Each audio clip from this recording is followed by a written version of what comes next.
अयोध्या में 22 जनवरी को श्री राम मंदिर की प्राण प्रतिष्ठा की जाने वाली है। उससे पहले राहुल गांधी अपनी भारत न्याय यात्रा शुरू करने जा रहे हैं। हमारे साथ इस वक्त बातचीत करने के लिए जौनपुर के सांसद श्याम सिंह यादव जी से बात करते हैं कि राहुल गांधी की ये यात्रा के क्या मायने होंगे, इसको किस तरीके से देखते हैं। सर, सबसे पहले तो TV9 में आपका स्वागत है। क्या इसके मायने होंगे जो भारत न्याय यात्रा निकाली जा रही है?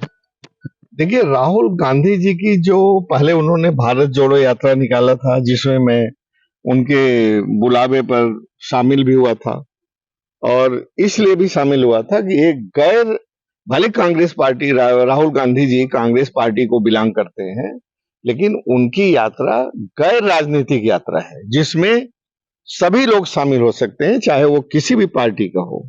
तो इसलिए मैं शामिल हुआ था।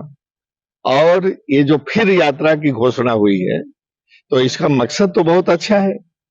आपस में भाईचारे का, अमन चैन का, नफरत की जगह प्रेम मोहब्बत से रहने का सोसाइटी में, ये उनकी यात्रा का मकसद है। और अगर मकसद अच्छा है तो सबको उसमें शामिल होना चाहिए, पार्टिसिपेट करना चाहिए। क्या इस बार आप उसमें शामिल होंगे? हम जरूर होंगे। राहुल गांधी जी का बुलावा आएगा, मैं जरूर शामिल हूंगा, इसमें कोई दो राय नहीं। हाँ, केवल समय मिलना चाहिए, और मैं उसके लिए समय भी निकालूंगा, जरूर निकालूंगा, और जरूर शामिल हूंगा। इस बात को मैं कह सकता हूँ। राम मंदिर के प्राण प्रतिष्ठा की डेट जो है निर्धारित हुई, उसके बाद जो है राहुल गांधी जी ने 14 जनवरी को भारत न्याय यात्रा की तारीख घोषित कर दी। तो क्या लगता है कि इसके पहले इसके बाद करना, इसमें कहीं ना कहीं राजनीति है या फिर कोई और उद्देश्य है? नहीं नहीं, इसमें कोई राजनीति नहीं है। इसका वो 22 जनवरी से प्राण प्रतिष्ठा वाले दिन से कोई संबंध नहीं है। ये राहुल गांधी की भारत जोड़ो यात्रा का जो सेकेंड फेज था, वो बहुत पहले से तय हो चुका था, जहां तक मुझे जानकारी है। तो इसका उससे कोई संबंध नहीं है। वो अपना प्राण प्रतिष्ठा करें, राहुल गांधी जी अपनी भारत जोड़ो यात्रा करें। दोनों में क्या, इसमें कहाँ टकराव, कहाँ है कंट्रोवर्सी, कहाँ, दोनों में क्लैश ऑफ इंटरेस्ट कहाँ है? वो अपना काम कर रहे हैं, वो अपना काम कर रहे हैं, और हम उनके साथ मिल करके हम भी उनका साथ देंगे। 24 का लोकसभा चुनाव है, इंडिया गठबंधन है। क्या लगता है बीएसपी को गठबंधन के साथ आना चाहिए कि नहीं?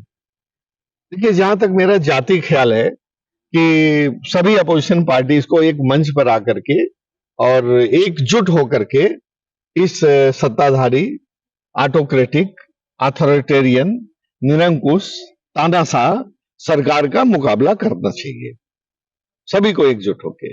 ये तो मेरा जाति ख्याल है। अब कहां तक मेरी बसपा सुप्रीमो बहन मायावती जी क्या निर्णय लेती हैं, क्या फैसला लेती हैं, जो भी फैसला लेंगी हम लोग उस फैसले का साथ देंगे, वो भी करेंगे।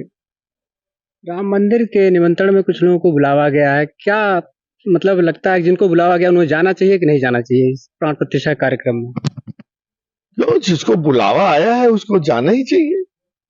उसके अगर बावजूद उसके पास उसके बावजूद कुछ नेता जो है इसका विरोध कर रहे हैं, नहीं जाना चाह रहे हैं, तो सही है कि नहीं? देखिए, ये तो सबके विवेक पर, सबके पर्सनल डिस्क्रिप्शन पर छोड़ दिया जाना चाहिए, क्योंकि सब आदमी न एक तरह के होते हैं, न एक तरह से सोचते हैं।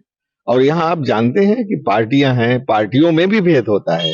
तो डिफरेंट पार्टियां, अलग अलग पार्टियां हैं, तो उसमें तो और मतभेद होता है। तो ये तो जिसका मन हो जाए, जिसका मन हो न जाए। ये तो सबको अपने अपने हिसाब से, अपनी स्वेच्छा से, अपनी मर्जी से तय करना है। तो राहुल गांधी की न्याय यात्रा का 2024 के चुनाव पे क्या असर पड़ेगा? मुझे लगता है कि अच्छा असर पड़ेगा।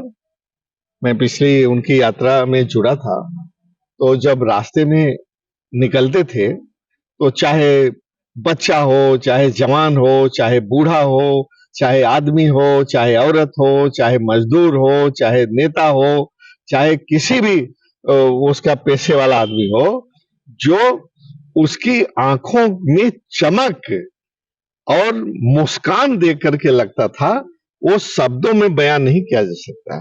और इस यात्रा का राहुल गांधी के लिए भी, कांग्रेस के लिए भी, और मैं तो कहता हूं पूरी अपोजिशन पार्टी के लिए बहुत फायदा होगा। तो बिल्कुल हमारे साथ बातचीत करने के लिए जौनपुर के बीएसपी सांसद श्याम सिंह यादव जी, जिनका साफ तौर पर कहना है कि राहुल गांधी की जो भारत न्याय यात्रा